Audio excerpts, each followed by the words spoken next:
Welcome back to Houston Life. For the past 3 years, local nonprofit Bridge the Gaps has worked to reconnect students who are at risk with resources they need to succeed. From providing meals and holiday gifts and engaging students through athletic programs, they are on a mission to close those gaps that many underserved children face. Joining us today is CEO Omar Durham and board member Andrea Coppell. How are you guys doing today? Welcome. Thank you. Thank you so much for having us. Thank you for having us. Okay, so this sounds like an amazing need in the community. Not an amazing need, but it's a need in the community. And it's amazing that you guys have taken it upon yourselves to actually bridge the gap. Can you give us just, I guess, a rundown of why the roots of this organization?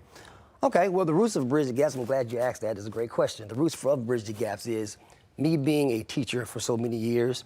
I kind of knew where education, you could see where education was going and kids were leaning towards. So what we decided to do is put together Bridge the Gaps. And what we do with Bridge the Gaps is we saw, say, the system would maybe need a little help with the system. So what we realized is we're going to give that help by bringing in other aspects into their lives. I saw kids graduating from high school without real world resources that they need to be successful. So for instance, like you said earlier, social media. Social media is a big part of our youth lives these days, even so much more than human interaction. So when we see these interactions, these influences, we see a lot of senseless deaths. We see radical behavior issues.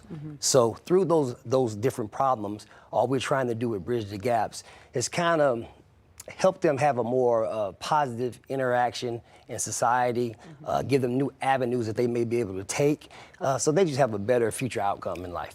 Andrea, you're a board member of Bridge the Gaps, and there's been a lot of focus on education here in Texas, especially over the past couple of years.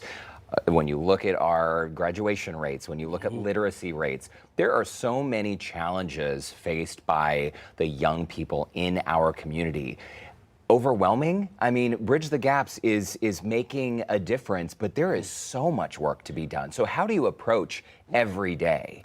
I mean, again, we take it day by day. Omar has been senselessly giving his time over and over, which leads to that 10,000 hours of, which has predominantly been him volunteering at these schools around the Houston area in conjunction with their athletic departments and things like that. We're looking to the future to have more people come in and help, which obviously we need, but I think we're doing it in an established way. We want to provide workshops for kids. We want to provide meals for individuals, whether that be at Thanksgiving or during the summer. So we really want to be present, not just throw money at the problem. We want to actually devote the time to the problem to make sure that we are bridging those gaps. We're filling those for each individual that needs it. We're seeing footage right now of, what are we watching right now? Is this like a Thanksgiving giveaway? What is this event? Well, that is our turkey give back with Spring High School. What we do is we feed 300 families. We have them come in and we give them turkeys and sides and so forth, so they can have Thanksgiving just like everyone else. And this is just one of the instances of you trying to really help in the local community. What's another example of something that you saw a need, you identified it, and how did you really go in to adjust? What's something that you saw that you didn't like and you thought needed your time and effort and attention, and kind of went in and maybe you saw it improve? That goes back to, like you said before, so many things with the kids and the social media and education. So what we do is we try to improve those avenues and for their way of thinking. So what they need improvement on, and with sports, is just understanding what education is about and what you can get from education.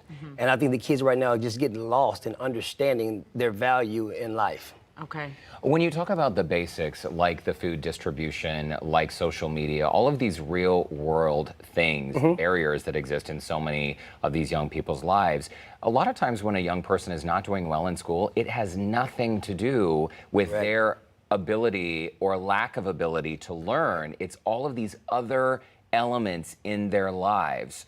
So what have you learned throughout this process? And also, how can we help? How can the community help you make up for these gaps in so many young people's lives? No, I think the first thing we learned is patience, right? Like, not everyone's going to ask for help that needs help. So again, having those around them, a support system that can like lean them into, hey, let's give a little bit of support, right? Let's get you in contact with those that can help you with conflict resolution and things like that. We've got great programs where speakers come in and talk about how to resolve conflict in a peaceful way. So that's the first thing. And I think the second thing is, as we look to the future, we're going to have these programs and we need the volunteers and we need partnerships to help us actually be able to get some of the speakers in.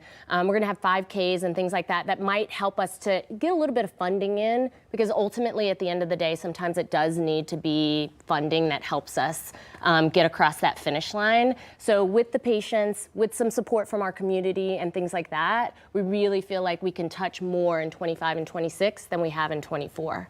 So if we think about that. Great seeing some of this video too. I think one of the biggest takeaways, anytime I've had the privilege of being in a classroom, I mean, young people want to learn. They want to succeed. Absolutely. They want to do well. What has the response been? And quickly, because we're tight on time. No, I think the response has been phenomenal. Our overwhelming. kickback that we just had, we raised over $6,000 with that, with folks who didn't know much about the charity. And I think you allowing us to come on will get more folks involved in this and more awareness around it. So we're very thankful here. But again, the response can always be more. We can always use the help. We can always use the support. Awesome. Okay, well, you guys are onto something. Thanks so much for sharing your mission with us. Yes, Thanks thank for you your for work having in the us. community. Omar Durham and Andrea Krappel, thanks again for stopping by Houston Life. Thank you Thank so you much. so much. And in the meantime, to our viewers, if you would like to support Bridge the Gaps and learn more about their mission, you can visit our website, houstonlife.tv. Just look for that scene on Houston Life section.